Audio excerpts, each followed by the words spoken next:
I think there's a level of encouragement that we have to do with people because, and I'm sure all of you guys have experienced this too. You're always going to have those, you don't play enough hymns and you don't do enough choruses. And how do you handle that? Because, those are the historic, church wars that you so often experience. But I think when we can really encourage people and, explore why those are so important to them, why are hymns so important to you, and recognizing what that means in their life. And then helping them maybe to see, like one of the things that we try to do is very thematic to whatever the sermon is, and kind of looking at the lectionary reading and trying to bring all of that in as we choose songs. And then I think the more people in our congregation see that's what we're trying to do, they're more open to learning new things. Yeah, when they recognize that it's not random, that there's an intentionality behind everything you choose, whether it be the songs, the text, if you do a responsive reading, if you do some kind of interaction, having that theme is really important. How do you communicate that? How do we communicate those themes and those so people recognize it's a part of a bigger picture, not just one isolated song because she likes it? How do we help communicate that?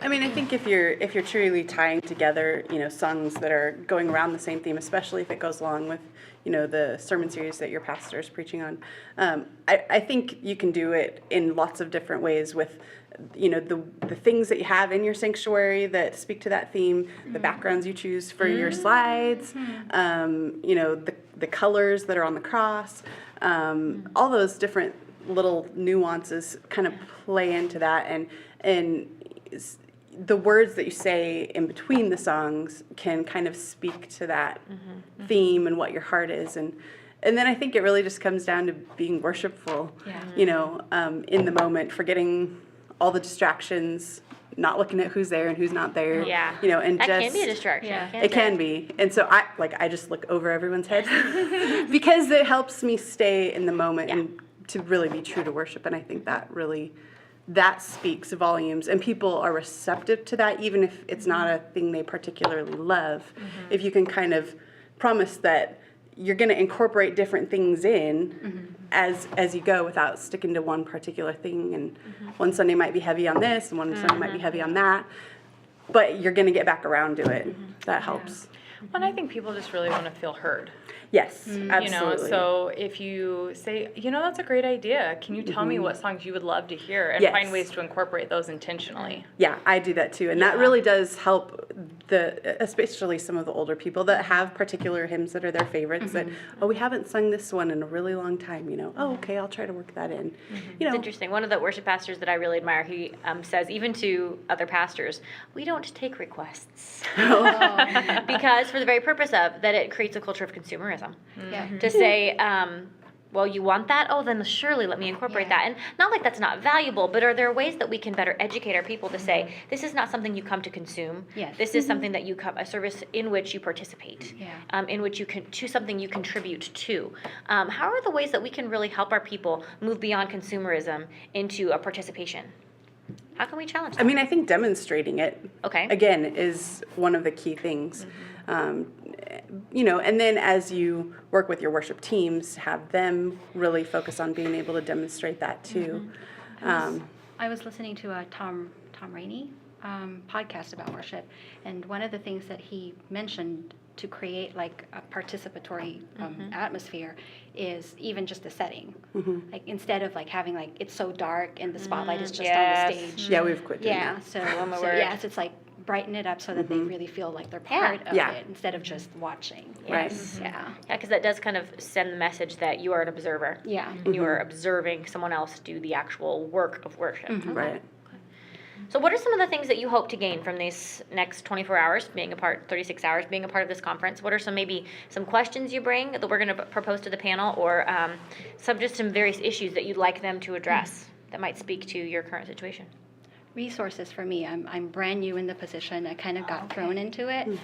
So like you guys already mentioned the lectionary. So just resources of stuff to pick from. That would be awesome. Help guide you. Yeah, other than just the music. Like other stuff. Yeah.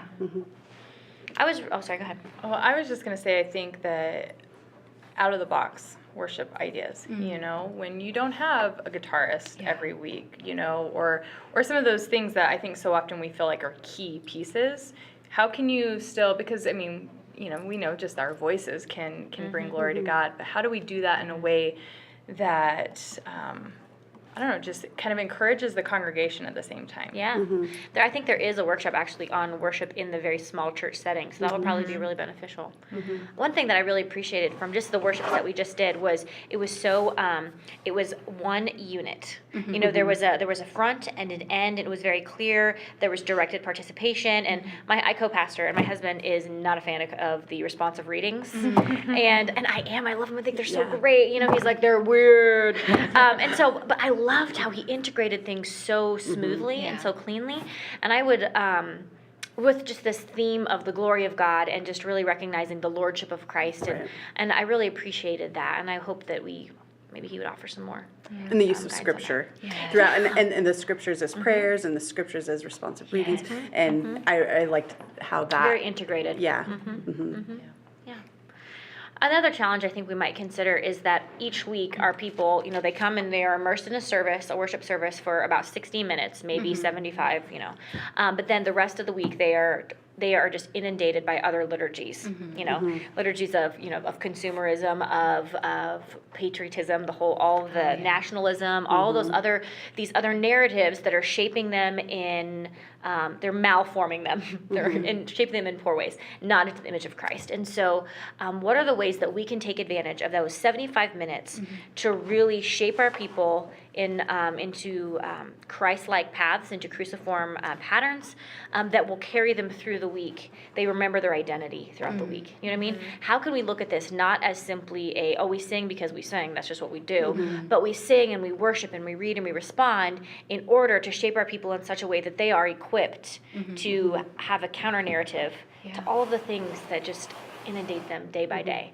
You see what I'm saying? Like that takes worship leading beyond just organizing some songs. That's true. But helping people say, I'm a part of a bigger story that has something to say to all of these other stories that are vying for my attention and my devotion. What would that look like for us as worship leaders to be able to do that? One of the things that came to my mind was the integrity of the songs that you use. Yes.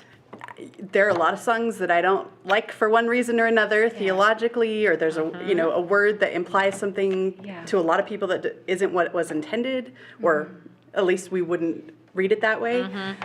So, you know, choosing songs that have that theological integrity that just goes to the foundations and to, you know, what we as Wesleyans believe in terms of sanctification and holiness and all Absolutely. that. So.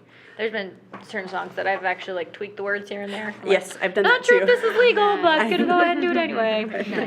Because I don't want that to shape my people. Right. Yeah. You know, I want to shape them in Christ-like ways, but also in Wesleyan ways. Yeah. Right, yeah. And it's important It because is. that language sets the tone. It does. Doesn't it? Yeah, You know? absolutely. Well, and even if we use a song that's not completely theologically where we want it to be. For instance, the one that comes to my mind is an old one, "Trading My Sorrows." I've never liked that because, you know, we're trading my sickness, my pain, sometimes we cannot trade those things. No, sometimes Right. they're a part of the deal. Sometimes they are.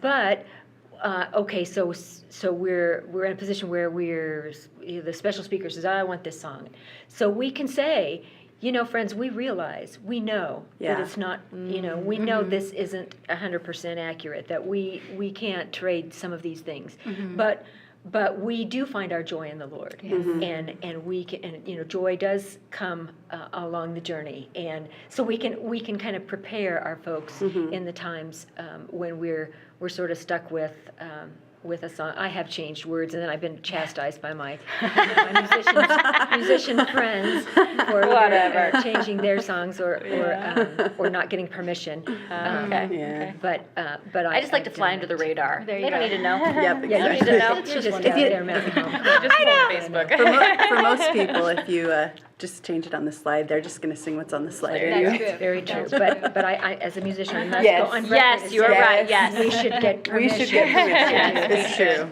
I like what you say, though, Susan, because you're really emphasizing the educational role Yeah. of the worship leader, really the discipling role. That it's not just about leading people in a song and doing that well, which we want to do it well, but it's really about using that space to educate Yes. and to theologically educate, you know? And I never really thought of it as being that kind of space. So that's like new and awesome to me because I always thought of that kind of conversation happening in Bible study in small group. But yeah, it's Oh, we it have, in worship. it's a awesome. priestly role that we take on to say, here's what this means. I'm going to talk about this in my workshop, but the other day we began the service with a psalm of lament, and then we went into a song of praise, and that's kind of the pattern of the psalms of lament. But I said, friends, we come and we bring who we are. We come as we are to worship, and we offer ourselves. We offer our pain, and we offer our sorrow and our frustration as an act of worship, an act of trust, an act of faith. I think the part that was key of that was that you educated your people. You didn't say, we're just going to start with this really depressing song, Yeah. but nobody understands Yeah. why. Sure. Yeah. But rather Exactly. say, That's the this is thing. what we're doing, and this is why. And giving people that format, I think, probably help people engage in a really unique way. Sure, and then you don't want to be, doing a little sermon on the side. That's not our job. But a little explanation, being the tour guide. Yeah, that's a good Oh, that's a good word. way to think Tour about it. guide for Yeah. the journey of worship is Cool. really important. That's a really helpful image. Mm-hmm. Good. It is. Any other challenges that you're facing, or tensions, or questions that we might want to bring to the panel here in a couple minutes? Maybe trying to fit gifts into the right spot. Yeah. Because it's like you have one person who really wants to do this, but that's not really their strength, and you can see their strength being somewhere else. Yeah. But yeah, so it's just How to do that in a in a Gracious way. gracious, yeah. that might be for the leadership table. Right. I think so.